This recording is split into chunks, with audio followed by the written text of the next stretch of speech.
New ইয়র্কে অনুষ্ঠিত বিশ্ব শান্তি সম্মেলনে ওনাকে ডাকা হয়েছিল।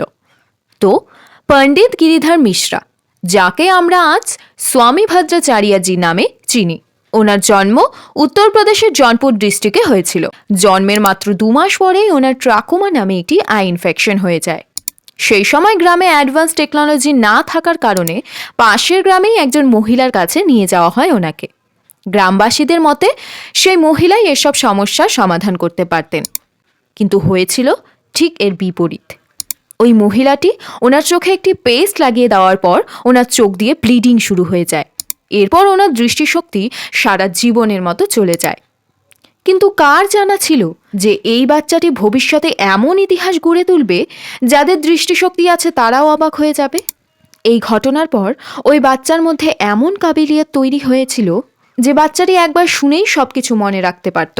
মাত্র 5 বছর বয়সে ভাগবত গীতার 700 শ্লোক 15 দিনের মধ্যেই শুনে মুখস্থ করে নিয়েছিলেন। 7 বছর বয়সে রামচরিত মানসের 10,900 শ্লোক 60 দিনে, আর সব বেদ, উপন্যাস ও ভারতীয় লিটারেচার 17 বছর বয়স পর্যন্ত মাত্র শুনেই মুখস্থ করে নিয়েছিল।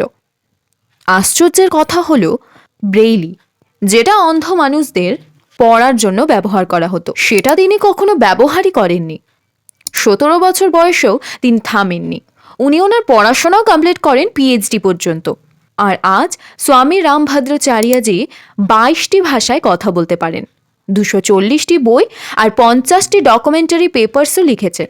ওনার কাছে জ্ঞানের এত বড় ভাণ্ডার আছে যে রাম জন্মভূমি বিবাদে জুলাই 2003-এ এলাহাবাদ হাইকোর্টে হওয়া এক্সপার্ট উইটনেসও ছিলেন ইনি। আর এইসব সফলতা দেখার পর ভারত সরকার রামভদ্রাচার্যজিকে পদ্মভূষণ অ্যাওয়ার্ডে সম্মানিত করেছেন। এরকমই খুব কম গল্পই আছে যা আমাদের খুবই ইন্সপিরেশন দেয়।